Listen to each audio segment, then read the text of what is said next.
कहता है। अरे मेरे प्यारे आटे, तू जितना नरम रहेगा ना, मेरे भटूरे उतने ही गुब्बारे जैसे फूलेंगे, समझे? आज तुझे शहर के गुब्बारे की तरह फूलना है, वादा कर।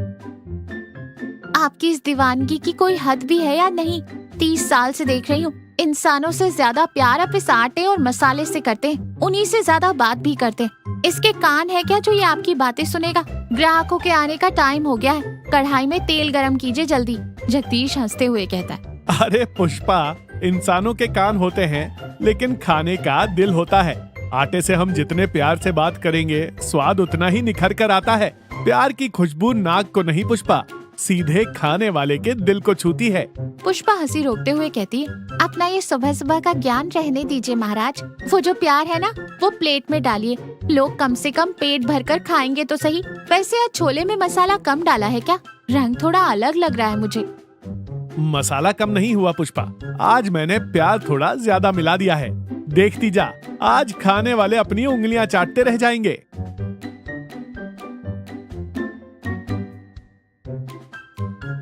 डाकिया धर्मपाल आता है, उम्र 55 साल। साइकिल का स्टैंड लगाकर जोर से सांस लेता है और कहता है, उफ, जगदीश मेरे भाई, बस स्टैंड का मोड़ मुड़ने से पहले ही तेरी रेहड़ी से आती मसालों की खुशबू मुझे खींच लाती है यार। आज मेरी घरवाली ने नाश्ते में उपमा बनाया है, कसम से वो उपमा नहीं अंबुजा सीमेंट है। गलती से खा लिया तो इस जन्म में तो नहीं पचेगा। जल्दी से एक प्लेट छोले भटूरे लगा दे। पुष्पा हंसते हुए कहती है, अरे धर्मपाल जी, उन्होंने इतनी मेहनत से बनाया है और आप बिना खाए आ गए।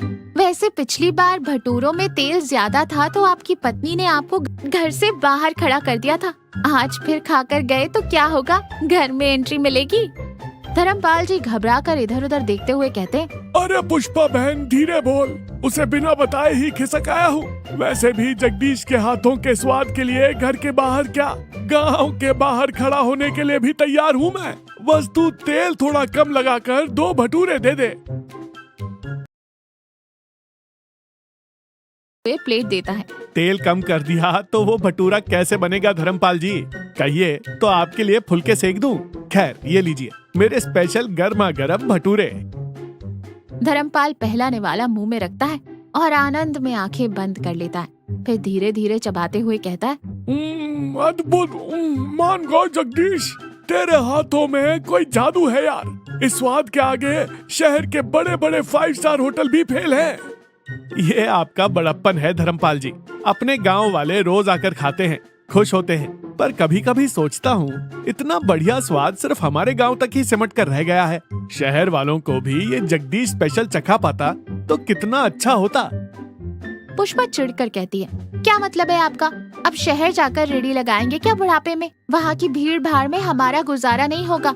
मुझसे तो नहीं होगा बाबा, जो मिला है उसी में खुश रहना सीखिए। मैंने ये नहीं कहा कि मैं शहर जाऊंगा पुष्पा, मैंने कहा मेरा खाना शहर जाना चाहिए। खैर छोड़ो, ये कहाँ मुमकिन है। चंद्र हड़बड़ाहट में आता है और निराश होकर कहता है, जगदीश भैया, ये क्या इतनी जल्दी रेहड़ी बढ़ा दी? मेरे लिए कुछ नहीं बचाया? मैं सुबह से शहर में काम निपटा कर तुम्हारे भटूरे खाने के लालच में भूखा प्यासा आ रहा हूँ और तुम खाली पतीला दिखा रहे हो। अरे महेंद्र बाबू, तुम इतनी देर से आओगे मुझे कैसे पता? सुबह सुबह तो गर्मा गर्म खा सकते हो। अब दोपहर हो गई है, आटा खट्टा होकर रबर जैसा हो गया होगा। स्वाद बिगड़ा हुआ खाना मैं किसी को नहीं देता। अपने काम और स्वाद से कोई समझौता नहीं। ठीक है भैया, तुम्हारा उसूल पता है मुझे, लेकिन तुम्हारे छोले भटूरे का स्वाद शहर में भी नहीं मिलता। वहाँ लोग ऐप से ऑर्डर करके ठंडा बासी खाना खाते हैं। भैया, मुझे एक आइडिया आया है, तुम कहीं मत जाओ, तुम्हारे छोले भटूरे शहर जाएंगे। जगदीश हैरानी से कहता है, शहर कैसे जाएंगे महेंद्र? उड़कर? पार्सल भैया, अच्छे से पैक करके शहर जाने वाली बस के ड्राइवर को दे देंगे तो शहर के ऑफिस वाले बस स्टैंड पर ले लेंगे। मेरे बहुत से दोस्त वहीं काम करते हैं, उन्हें मैं बता दूंगा।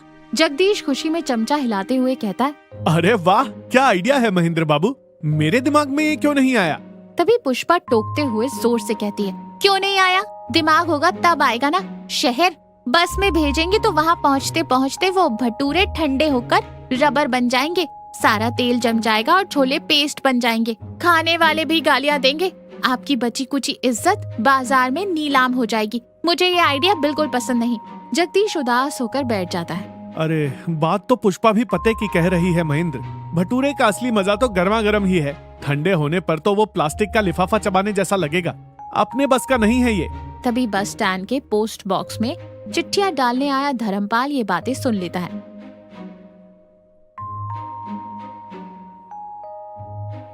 वो हंसते हुए कहता है, अरे पगले जगदीश, इतनी सी बात पे उदास हो गया। मैं रोज शहर हेड ऑफिस जाता हूँ ना। मेरे पास मेरे दादा के जमाने का एक भारी पीतल का टिफिन बॉक्स है। वो कोई आम डिब्बा नहीं है। अंदर से वो गर्माहट को कैद करके रखता है। उसमें रखोगे तो खाना 3-4 घंटे तक भाप छोड़ता रहेगा। हाँ भैया, ऊपर से उस पीतल के डब्बे की वजह से स्वाद भी और बढ़ जाएगा। कल सुबह मैं जब शहर जाऊंगा तो मेरे पीतल के डब्बे में एक पार्सल रख देना। मैं अपने बेटे कार्तिक के ऑफिस ले जाऊंगा। उसके दोस्त खाकर बताएंगे कैसा लगा। अगर पसंद आया तो फिर आगे का सोचेंगे। जगदीश खुशी से उछल पड़ता है। सच में धर्मपाल जी, आप तो भगवान हैं। कल सुबह मेरे बेस्ट छोले भटूरे आपके डिब्बे में होंगे। जगदीश और पुष्पा बेसब्री से इंतजार कर रहे हैं। अरे जगदीश, डिब्बे के अंदर छोले तो क्या, नीचे चिपका हुआ मसाला तक चाट गए सब। मेरे बेटे के ऑफिस में कैबिन के अंदर इतनी खुशबू आ रही थी कि बगल वाले कैबिन से भी लोग आकर छीन कर खाने लगे। अद्भुत लगा सबको। कल के लिए डबल ऑर्डर किया है। महेंद्र वहाँ आते हुए कहता है, देखा भैया मेरा आइडिया, कल से अपना बिजनेस डबल। जगदीश और पुष्पा खुशी से एक दूसरे को देखते हुए। जगदीश और पुष्पा जमीन पर बैठकर गल्ले के पैसे गिन रहे हैं। महेंद्र बासी कुर्सी पर बैठकर फोन चला रहा है। माहौल शांत है, लेकिन जगदीश के चेहरे पर खुशी नहीं है।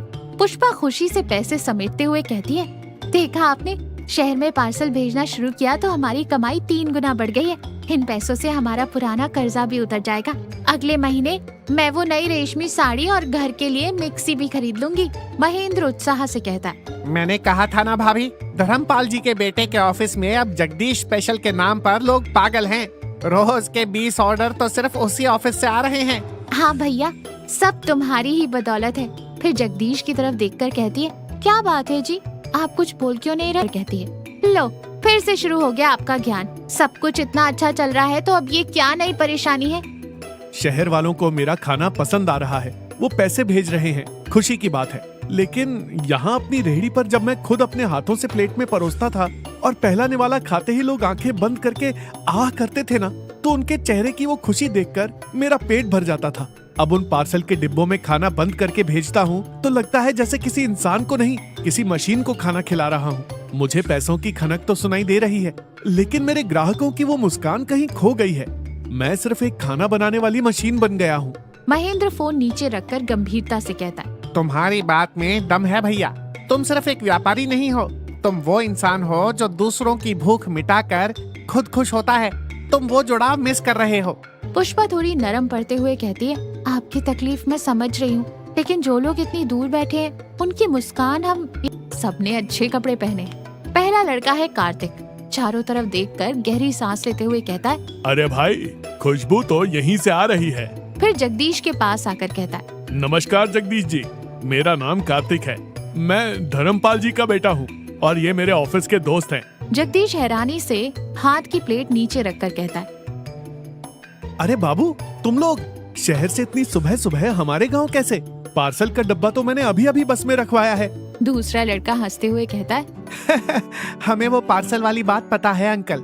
रोज आपके पीतल के डब्बे के लिए ऑफिस में हम लाइन लगाकर खड़े रहते हैं। लेकिन कल हमारी किस्मत खराब थी, बस रास्ते में खराब हो गई और हमें आपके छोले भटूरे नहीं मिले। सच बताऊं तो हमें आपके स्वाद की ऐसी लत लग गई है कि एक दिन नहीं खाया तो बेचैनी होने लगी। सही कह रहा है जगदीश जी। जब वो पीतल के डब्बे में इतना स्वादिष्ट लगता है तो हमने सोचा यहाँ इस ताजी हवा में आपके हाथों से गर्मा गर्म खाने का मजा कुछ और ही होगा। इसलिए आज ऑफिस से छुट्टी ली और आपके हाथों का जादू चखने के लिए खुद कार चलाकर यहाँ आ गए। आइए बाबू, आइए बैठिए। आप जैसे लोगों के लिए ही तो मैं सुबह से नहीं कई दिनों से इंतजार कर रहा था। हाथ धो लीजिए, मैं अभी गर्मा गर्म लगाता हूँ। देखा आपने, कल रात आप इनके चेहरे ना देख पाने की वजह से कितने उदास थे। और आज उसी स्वाद और आपके प्यार ने उन्हें शहर से खींचकर हमारे छोटे से गांव में लाकर खड़ा कर दिया। आप जीत गए, जगदीश मुस्कुराते हुए कहता है। हाँ पुष्पा, हम जो काम करते हैं अगर उसमें ईमानदारी और प्यार हो ना तो वो मीलों दूर से भी इंसानों को यहाँ खींच लाता